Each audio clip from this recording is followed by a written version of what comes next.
Hello students, welcome to my channel pharmacy classes by Aarti ma'am, जहां पर आपको मिलेंगे बी फार्मा और डी फार्मा के सारे सब्जेक्ट के लेक्चर्स इजी पॉइंट वाइज जैसे आपको लिखने होते हैं एग्जाम में।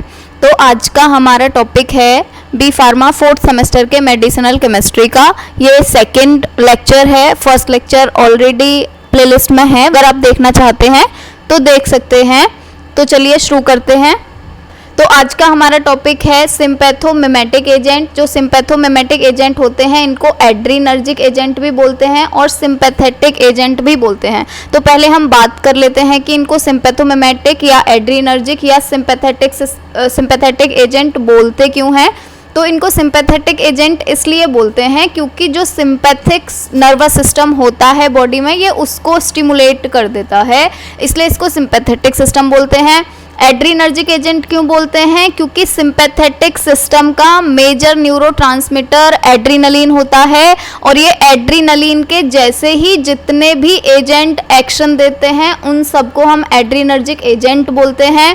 और अब आते हैं कि सिंपैथोमिमेटिक क्यों बोलते हैं। तो सिंपैथो का मतलब हो गया सिंपैथेटिक और मिमेटिक का मतलब होता है कॉपी करना। तो जितने भी एजेंट सिंपैथेटिक एजेंट की कॉपी करते हैं या सिंपैथेटिक सिस्टम की कॉपी करते हैं उन सारे एजेंट को सिंपैथोमिमेटिक एजेंट बोलते हैं। नेक्स्ट पढ़ेंगे सिंपैथेटिक एजेंट का डेफिनेशन यहाँ पे। तो जैसे हमने यहाँ पर ऑलरेडी पढ़ चुके हैं कि एजेंट या फिर ड्रग जो मिमिक करते हैं एक्शन सिंपैथेटिक नर्वस सिस्टम का, उन सबको हम सिंपैथेटिक एजेंट बोलते हैं।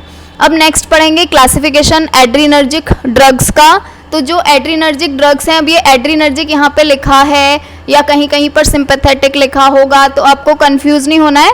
एड्रीनर्जिक एजेंट, सिंपैथेटिक एजेंट या सिंपैथोमिमेटिक एजेंट, सबका मीनिंग एक ही है। तो क्लासिफिकेशन ऑफ एड्रीनर्जिक ड्रग्स का मतलब क्या है? Classification of sympathomimetic agent, classification of adrenergic agent या क्लासिफिकेशन ऑफ सिंपैथेटिक एजेंट। तो इसका जो क्लासिफिकेशन है, वैसे हम सिंपैथेटिक एजेंट को बहुत टाइप से क्लासिफाई कर सकते हैं, लेकिन यहाँ पर मैंने सिर्फ 2 टाइप से ही दिया हुआ है क्योंकि 2 टाइप ही आपके लिए सफिशिएंट हैं। तो यहाँ पर हम सिर्फ 2 टाइप ही पढ़ेंगे।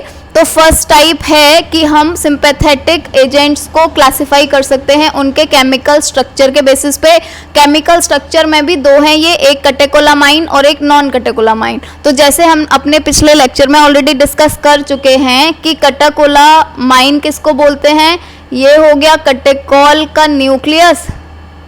2 हाइड्रोक्सी ग्रुप होते हैं एक बेंजीन रिंग पर, इसको ही हम बोलते हैं कैटेकोल न्यूक्लियस। और इसके बाद में यहाँ पर एक अमीन अटैच होता है, ये वाला कॉमन स्ट्रक्चर होता है कैटेकोलामीन्स का या कैटेकोलामाइंस भी बोलते हैं इनको। तो इनमें कैटेकोल न्यूक्लियस जरूर होगा, मतलब इतना न्यूक्लियस इनमें जरूर होगा। ये जितने भी ड्रग्स हैं जैसे adrenaline, नॉरएड्रीनलिन, dopamine, dobutamine and आइसोप्रिनलिन।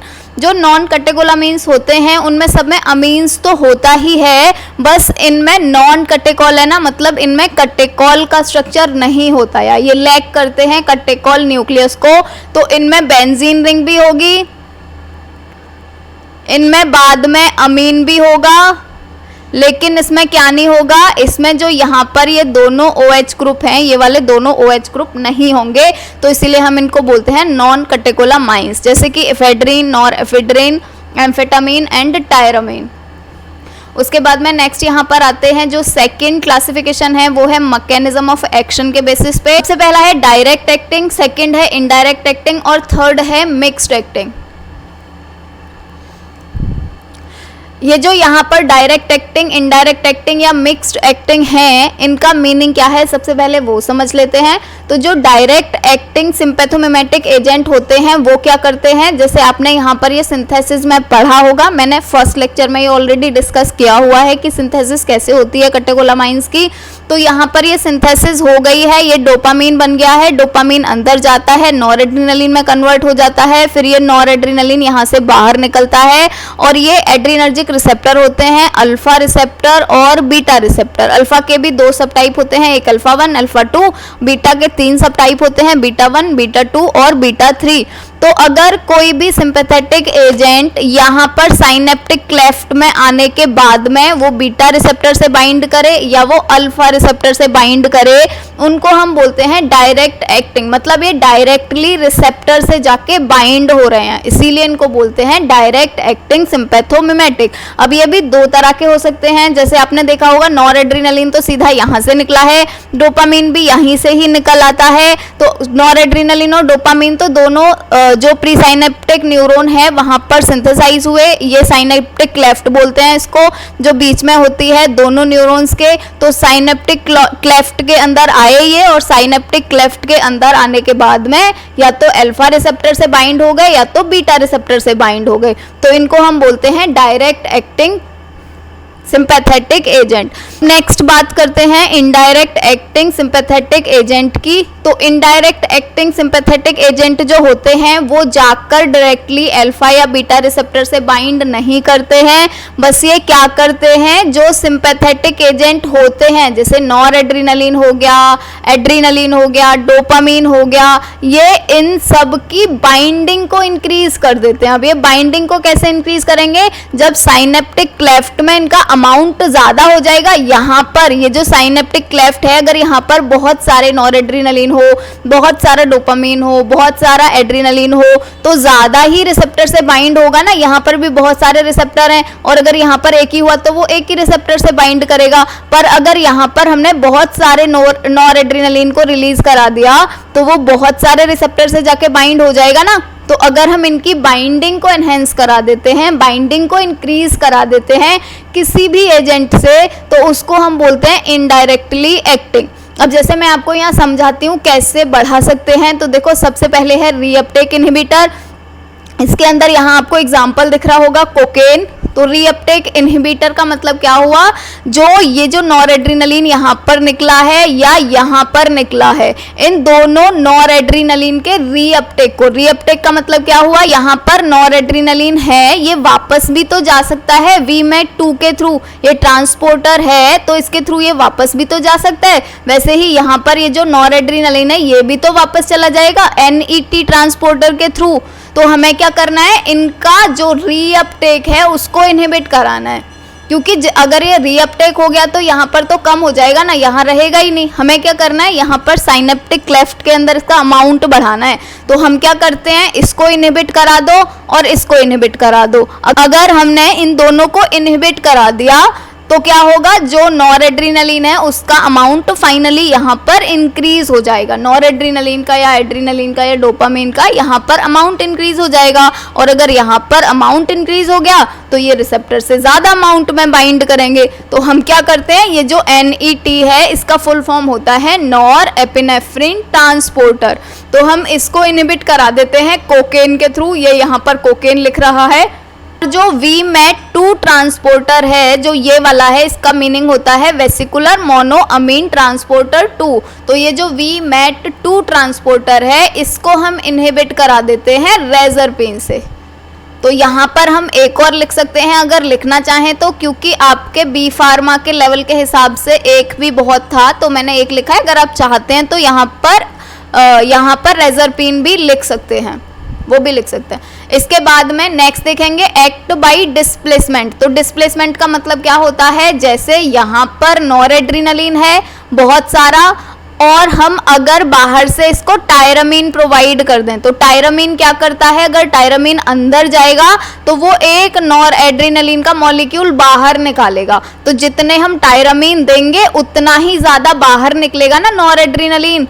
Noradrenaline का यहाँ बाहर निकलने का मतलब क्या है, यहीं पर ही आएगा ना ये फाइनली साइनेप्टिक क्लेफ्ट में ही। तो हम क्या करते हैं, टायरामीन का बहुत सारा अमाउंट या एम्फेटामीन का बहुत सारा अमाउंट प्रोवाइड करा दें अगर यहाँ पर, तो क्या होगा, टायरामीन या एम्फेटामीन अंदर जाएगा और नॉरएड्रेनालिन ये प्री साइनेप्टिक न्यूरॉन से बाहर निकल के आएगा। और जब बाहर निकल के आएगा तो अल्टीमेटली अल्फा रिसेप्टर या बीटा रिसेप्टर से बाइंड करेगा नॉरएड्रेनालिन। तो इसने क्या करा, टायरामीन या एम्फेटामीन डायरेक्टली बाइंड नहीं हुए, बस टायरामीन और एम्फेटामीन ने क्या किया है, नॉरएड्रेनालिन का अमाउंट बढ़ा दिया है। वैसे ही यहाँ पर अगर देखेंगे रेजरपिन और कोकेन जो हैं ये यहाँ पर रिसेप्टर पे बाइंड नहीं हुए, पर इन्होंने क्या कर दिया है, जो नॉरएड्रेनालिन डोपामिन या एड्रेनालिन है उसका अमाउंट यहाँ पर इंक्रीज कर दिया है।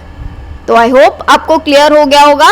इसके बाद में जो लास्ट कैटेगरी है वो है मिक्स्ड एक्टिंग की। मिक्स्ड एक्टिंग का मतलब ये होता है कि वो जाकर रिसेप्टर से भी बाइंड हो सकते हैं और वो नॉर एड्रीनलिन या डोपामीन का अमाउंट भी इंक्रीज कर सकते हैं साइनेप्टिक क्लेफ्ट में।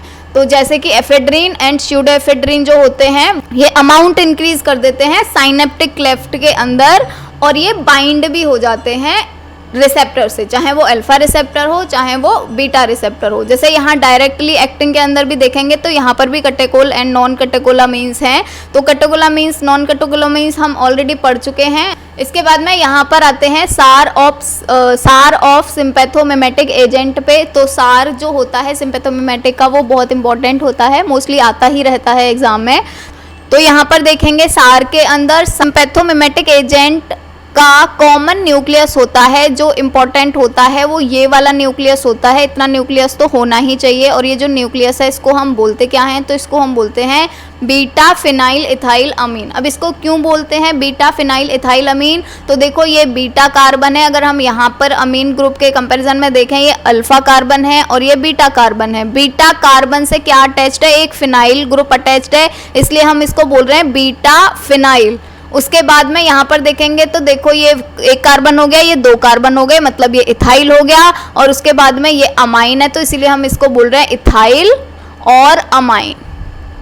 इसके बाद देखते हैं कि जो ये रिंग है इसमें हम क्या क्या मॉडिफिकेशन कर सकते हैं, क्योंकि जो सार होता है उसका मीनिंग यही ही होता है कि हम कौन कौन से मॉडिफिकेशन करें जिनकी वजह से टॉक्सिसिटी कम हो जाए और इफेक्टिवनेस इंक्रीज हो जाए या सेलेक्टिविटी इंक्रीज हो जाए। जैसे हमारे पास यहाँ पर अल्फा और बीटा रिसेप्टर हैं तो अल्फा 1 अल्फा 2 दोनों डिफरेंट जगहों पे होते हैं, बीटा 1 बीटा 2 बीटा 3 तीनों डिफरेंट जगहों पे होते हैं। तो हमें जिस भी ऑर्गन पे एक्शन चाहिए हमें उस ऑर्गन में जो भी रिसेप्टर प्रेजेंट है उसके लिए सेलेक्टिविटी इंक्रीज करनी है ना, कि स्पेसिफिकली वो बीटा रिसेप्टर बीटा 1 से ही बाइंड होना चाहिए या बीटा 2 से ही बाइंड होना चाहिए। जैसे अगर हमें स्मूथ मसल्स में एक्शन चाहिए तो हम क्या चाहेंगे कि सिर्फ बीटा 2 रिसेप्टर बाइंडिंग एक्टिविटी हो, ना बीटा 1 हो ना बीटा 3 हो ना अल्फा 1 हो ना अल्फा 2 हो, सिर्फ और सिर्फ बीटा 2 एक्टिविटी हो उसके अंदर। तो उसके लिए हमें इस स्ट्रक्चर में मॉडिफिकेशंस करने पड़ेंगे। तो हम यहाँ पर देखते हैं, सबसे पहले देखेंगे, सबसे पहले आपको यही ही याद रखना है कि जो दो OH ग्रुप हैं वो बहुत ज़्यादा इम्पॉर्टेंट होते हैं। तो यहाँ पर देखेंगे कि मैक्सिमम एक्टिविटी जो होती है वो जिसमें हाइड्रोक्सिल ग्रुप होता है दोनों पोजीशन पे, मेटा पोजीशन पे भी और पैरा पोजीशन पे भी। तो यहाँ से अगर हम देखेंगे ये हो गई ऑर्थो पोजीशन, ये हो गई मेटा पोजीशन और ये हो गई पैरा पोजीशन। तो अगर मेटा और पैरा दोनों पोजीशन पे हाइड्रोक्सी ग्रुप है तो उसमें एक्टिविटी ज़्यादा होगी एज कंपेयर टू जिसमें एक ही हाइड्रोक्सी ग्रुप है। जैसे हम यहाँ पर देखेंगे जो फिनाइल एफ्रीन है वो कम पोटेंट होता है, जबकि जो एड्रीनलिन है वो ज़्यादा पोटेंट होता है, क्योंकि इसमें 2 हाइड्रोक्सी ग्रुप हैं और इसमें सिर्फ एक हाइड्रोक्सी ग्रुप है। अब नेक्स्ट देखेंगे कि अगर हम नाइट्रोजन जो है, ये वाला जो नाइट्रोजन है यहाँ पर ये जो R1 है, अगर उसका अगर हम साइज इंक्रीज कर देते हैं, जैसे एक ही कार्बन रखते हैं, 2 कार्बन रखते हैं, 3 कार्बन रखते हैं या 4 कार्बन रखते हैं, तो उसका क्या इफेक्ट पड़ता है सेलेक्टिविटी के ऊपर। तो यहाँ पर हम देखेंगे अगर हम साइज इंक्रीज कर देते हैं नाइट्रोजन सब्स्टिट्यूएंट का R1 पर, यहाँ पर अगर हम साइज इंक्रीज कर देते हैं तो जो अल्फा रिसेप्टर एगोनिस्ट एक्टिविटी है वो डिक्रीज हो जाती है और बीटा रिसेप्टर एगोनिस्ट एक्टिविटी जो है वो इंक्रीज हो जाती है। तो जैसे हम यहाँ पर देखेंगे, यहाँ पर देखो एक ही कार्बन है सिर्फ, तो इसमें अल्फा और बीटा दोनों एक्टिविटी हैं, लेकिन अगर हमने यहाँ पर कार्बन का नंबर इंक्रीज कर दिया तो जो अल्फा एक्टिविटी है वो कम हो गई और फाइनली डिमिनिश ही हो गई और जो बीटा एक्टिविटी है वो इंक्रीज हो गई। तो जैसे हम यहाँ पर देखेंगे ये वाला जो स्ट्रक्चर है आइसोप्रोटेरेनॉल का, ये सिर्फ और सिर्फ बीटा रिसेप्टर पे ही बाइंड होता है, ये अल्फा रिसेप्टर पे बाइंड होता ही नहीं है।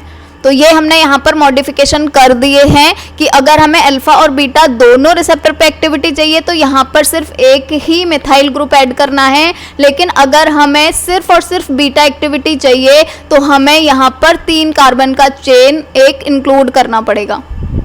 इसके बाद नेक्स्ट पढ़ेंगे, अगर हम सब्स्टिट्यूशन कर देते हैं मिथाइल ग्रुप का R2 पर, मतलब यहाँ पर अगर हम मिथाइल ग्रुप का सब्स्टिट्यूशन कर देते हैं R2 पर तो अल्फा सेलेक्टिविटी मिलती है, और अगर इथाइल ग्रुप का सब्स्टिट्यूशन कर देते हैं तो बीटा सेलेक्टिव एक्टिविटी मिलती है। तो ये भी इसी की तरह ही है, हमने अगर यहाँ पर भी सिर्फ एक मिथाइल ग्रुप ऐड करा है तो अल्फा बीटा दोनों मिल जाते हैं, और अगर हमने ज़्यादा कार्बन ऐड करे तो हमें सिर्फ बीटा मिलता है। वैसे ही यहाँ पर भी है, अगर हमने सिर्फ एक ही कार्बन ऐड करा है तो उसमें अल्फा 2 सेलेक्टिविटी होती है, और जबकि अगर हम यहाँ पर इथाइल ग्रुप ऐड कर देते हैं, मतलब 2 कार्बन चेन ऐड कर देते हैं, तो हमें बीटा एक्टिविटी ज़्यादा मिल जाती है।